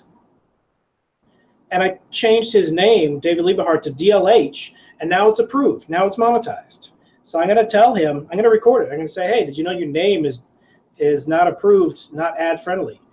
I'd like to see his response to that. And I only owe him 19 cents because that's his cut of the video. It's nothing. The video has no views. But, you know, I have seen Tim and Eric live. They're hilarious. Tim is funnier than he used to be. Tim did a pretty funny stand-up bit about Donald Trump. And I saw him at the Festival Supreme. And I wanted to go to that this year, but there is no 2017 Festival Supreme, so maybe next year. But I go to a couple things. I went to Coachella, became too popular. I try to find obscure stuff nobody wants to go to because I try to go to... This guy. I went to Coachella before it was cool. Oh, hey, my it was God. 2007. 2007. Oh, I went for Bjork. Listen, you're talking to a guy that graduated high school in 1993. Don't be telling me about Coachella. But Blue Avians. Let's talk about Blue Avians. Blue Avians. So the Blue Avians. Do you think there's a chance they're demons, or do you think it's 100% concocted? Well, this is where we get to, is that we're at a point now where if we were to try and get to an assessment of the situation, and we were to start off with saying the only thing we have is the subjective impressions that we could call data and information, the subjective statements of all these random people talking about soul contracts, demons, angels, other entities. I mean, I don't know where we even begin or end. I think that, is it just a figment of a person's imagination? I think for every participant, you have to look at who they are, where they are in the story, to try and figure out why they believe what they believe. I think at the end of the day, Corey Good is just making up a story. I don't think there's not a part of me that thinks that it's even at any point an aspect of some sort of psychosis or neurosis, organic, cognitive defect that's making him hallucinate these things. He's just making up stories. And then you get to the people that say they believe the stories. And I think for each of those people, you'd have to do a separate analysis to figure out what's going on. And I think at the bottom rungs of the ladder, you have the true believers who are going to lose more money than they're going to make, and who are going to suffer more and be more deluded and confused than they started with. And they started off pretty confused and deluded because they managed to find themselves in a place in 2017 where they believed that there were funky blue birds talking to a dude out of Texas. Those guys are going to be the biggest losers. And the further you go up, the less plausible it is to me that people actually believe. And the more likely it is that people believe that they've identified a job, a function, something they can do in society that's going to generate them income, revenue, drugs, and sexual partners. That's what I believe. Yeah, I started back a couple years ago. I thought maybe it's a demon. And reading Corey's fan fiction, I only read a tiny page of it. Actually, I listened to David Wilcock talk about it, read it. He was reading Corey Good's fan fiction is what it sounded like. He's sitting on his couch. Some lady walks through the wall. She's like, let's come to my dimension. She pulls him. It could be fake, but then again, it does mirror shamanistic stories of entities pulling you into their world. Right. But, then you deal with a situation where this is a guy who lives in a world where if you want to have access to shamanic experiences, like if you wanted to, that's the thing with the corroboration problem, is that there's people going around here going, this guy's story corroborates this guy's story. And you just want to point out to people that two people whose stories rely upon complete recitation of just words with no factual underpinning or evidence whatsoever, those two individuals, by definition, cannot corroborate each other. Do you know what I mean? It's not a corroboration to say, Absolutely. well, all I know is this, is that he talks about blue aliens, blue avian bird people, and if you go back into the ancient Egypt, on the walls, what do you see? You see plenty of them bird people. And I'm just saying, I think these two things correlate and corroborate each other. Or then you get some guy saying, oh, yeah, well, if you're telling me that Whitley Strieber is bullshit, how come his story so perfectly matches other guy's story about alien abduction? And I go, because if you want to know what the nuts and bolts of an alien abduction story are, you just choose the venue in which you want to educate yourself. Do you want to educate yourself on parapsychology websites, or do you want to go down to a school of a screenwriter's seminar? Right? Yep. There's outlines available. I just wanted to share this real quick. David Wilcock did block me on Twitter, and I think that's a badge of honor. And I'll tell you why he blocked me. I only tweeted him after he asked people to, what are your thoughts on this, me being Edgar Casey? And I said, you're not Edgar Casey. And I said, I wonder what the Wrong answer. I said, I wonder what the Edgar Casey Foundation has to say about it. And bam, he blocked me based on that. I didn't know there might have been a feud between him and the Edgar Casey Foundation, but I don't think the real Edgar Casey would be blocked and have a huge feud by his own foundation. And all I know is I did read a little bit about Casey. I have family that are huge fans of Edgar Casey, and Edgar Casey read the Bible every single day. He was obsessed with the Bible. He said it helped him during his visions of when he slept and he got a message. He read the Bible every single day. I don't know. I just get the feeling David Wilcock reads New Age garbage, because I know my first video I ever watched of Wilcock was the Montauk Project, and I was hoping for some insight because I've been researching it since 1997. I watched this video 2007-ish of David Wilcock, one of the first videos I ever watched of him, and he word for word quotes just what's in the book, not a single shred of anything new. And it told me, why is he talking about this? It told me he doesn't have insight in that, so maybe he doesn't have insight in other things. I personally haven't been blown away by anything he said, so that's why I'm skeptical. I don't think a physical resemblance has anything to do with whether you're reincarnated. I went to the route of the Dalai Lama isn't picked based on what he looks like. He's picked based on his likes and dislikes of objects or his favorite objects and stuff like that. Yeah. Or it's like also, it's like I also want to let people know that we live in a society at a time where if we're saying that physical resemblance is one of the keystones of our argument, you can go down to any imaging lab, right, in any major city, and they'll do the morphological studies. And we have, how many photos of Edgar Casey do they need to build up a reasonable model of him at various stages and ages of his life? How many photos do we have of David Wilcock? How many digital videos and photos of David Wilcock exist? You can do a comparative analysis. You can do a point of comparisons and say what margin of error exists that these guys look exactly alike or uncannily alike. But you'd never find that, because that's just not the way things work. And even if there's no statement about reincarnation that involves people coming back and looking like they did in a former life. That's just the kind of stuff you read in Time Life books, right? Or Reader's Digest version of it. I mean, So Brandon, how come you're not showing your camera? We only got a few seconds left. Because it's a CIA shill. I need to get Because it's a CIA shill. Because it's Edgar Casey. Had to work today, and okay, no problem. Don't worry about it. He's wearing a lot of makeup. Don't worry about it. Not a big deal. And everything. So let me show you a creepy mask I made recently. Very creepy. But I just want to say that it's 2:00 in the morning where I'm at. It's just, it's 2:00 in the morning when the guy that you're talking to online just all of a sudden turns to the camera and says, Let me show you this creepy mask I just made. So here it is. Is that not creepy or what? That's it. I'm making it for a project. And yeah, sure you are. That's straight out Eyes Wide Shut.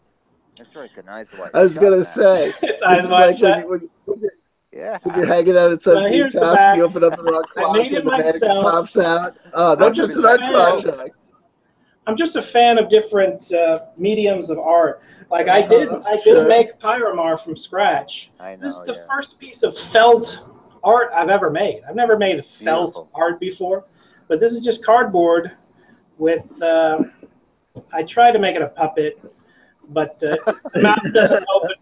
The mouth doesn't open so great, but it's my first puppet. So I tried different mediums, and I've never made a mask before, so I decided to make this mask, and I made it myself. My first puppet, right? No, I'm never gonna make a puppet ever again. I'm not a puppeteer. I specifically made it for David Liebehart. Yeah. But it's getting close to the end. No, wait. I don't think you want to. We're at the beginning. That's what I was gonna say. Okay. I don't just do all this paranormal stuff. I did want to do an episode on Max Headroom. So I'm gonna be doing a Max Headroom episode, and I happened to snag this dirt cheap, literally like a couple dollars, and it's in pretty good condition. Oh, wow. I'm a huge fan of Max Headroom, and I think the show is pretty prophetic. There was a lot of futuristic stuff that didn't exist in '87, which does now. And you can look back and you can see how inspired the writers were. They were cutting edge, and they even said, "Don't watch TV; you'll get brainwashed by it." And it's a TV show, but they got away with it. And I thought it was hilarious that you can't turn off TVs on Max Headroom. There's no off switch. It's illegal to have an off switch. Stuff like that. We're not there yet. But one prophetic thing the show has is subscriptions to channels. And that's what YouTube's all about, subscriptions to channels. They talked about subscriptions to channels back in '87, the original Max Headroom. And I thought that was pretty cool. That's just one of the prophetic things in the show. I'm going to list maybe 100 things, maybe 25 things. But as you can see, I have my Max Headroom's crew jacket back there. I'm a huge fan of Max Headroom. It's my second favorite show, but my number one favorite show is The Prisoner, starring Patrick McGoohan. And I'm going to do a part-by-part on prophetic things in The Prisoner. The Prisoner talks about mind control. It talks about cloning. It talks about all kinds of subjects, which the X-Files delved into. I think it inspired many, many things, and I'm just a huge fan of Patrick McGoohan. But I think we're going to close it off pretty soon. I don't want you guys to stay up forever, but do you have any ending thoughts you want to leave with us? Just, again, from the bottom of my heart, thank you so much for making me part of this. John, I talk about this all the time. I kiss your ass all the time, but it's an ass worth kissing. You do fantastic work. It's too bad it's all for naught. Right, it's too bad that you put all this energy and effort into debunking these things, and you do it fantastically, and not with a lot of compensation awards. But it is an honor, true honor, to know that this is your first live stream, and to think you would even think to invite me or to have me on for this long, be my usual goofy self. It truly is touching. It is truly touching. And speaking of touching, I don't want to know about that mask. I would show nobody that mask ever again. I would just keep that on the low. No, I gotta show the mask. I gotta show the mask. There you go. I was gonna say the only thing scarier than someone telling you, "Let me show you this mask I just made" at 2 o'clock in the morning is that same person at 3 o'clock in the morning asking you if you're willing to try it on. No. On the back of the head. Or anything like that. Don't worry about it. It's made out of paper towels. And I did it myself. Oh, it keeps on getting better, right? Jeez. Made out of paper towels. So someone said in the chat, the TV show Sightings, you can't find archives. I've said that a few times. It's true. TV show Sightings starring Tim White. Amazing show. They need to bring it to Netflix or whatever there is a UFO on that show I watched in the 90s, something exactly similar to what I saw. I've never been able to find a clip of it ever again. So I hope someone can. Whoever owns the rights doesn't care about it, obviously, but I think it's important that show, the UFO footage on that show is pretty cool. Before people could fake it easily, like Secure Team 10 and Third Phase of Moon, those hoaxing scammers. Looks like Anthropos just joined us in the chat. No way. Hey, Ann. I'm talking about you, dude. Your strobe light special over there. Looks like he's straight out of the new Blade. I was gonna say. Straight out of the new Blade Runner movie. Are you on some ayahuasca trip? Where are you, man? What happened? Can we bring him on for 1 minute? No. I'm joking. We're talking about you. Are you literally camping? Where the hell are you?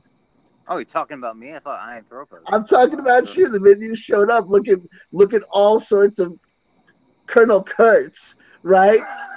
You just came out of nowhere like, we need to start talking about what's really going on here with the Blue Avians. You don't even understand. That was the world's worst Marlon Brando. So if I confused you by trying to talk about Anthropos, yeah, that's it. Sorry. But Brandon, you want to share anything before we go? What you learned in the fire? Brandon, what did you see in the fire? So lots of things. Yeah, a great many things. What was the Lord of Light just tell you? You saw Peter Levenda talking to a Blue Avian in a bar. So yeah, I just want to say thanks to John and CW. I'm sorry I didn't have the camera on the whole time, but I will next time. I hope that you do more live shows, John. I think audience likes it and wants it, and I think I thank you for all the research you've done. You know, I support you and 100% all the time. You know what I mean? And so yeah, thanks. Well, thank you very much.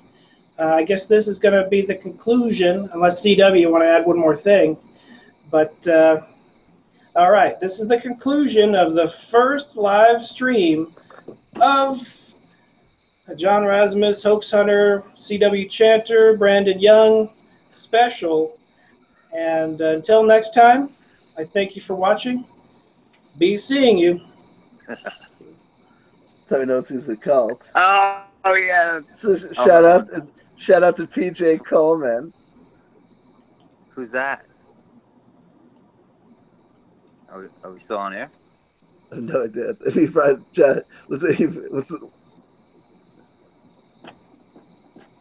Yeah, we're still on. We're just gonna play this exit. Cool. Oh, he's got an exit. We're talking all over. Like, when's he gonna play the exit, man? What's going on? Oh, it's happening. Shh.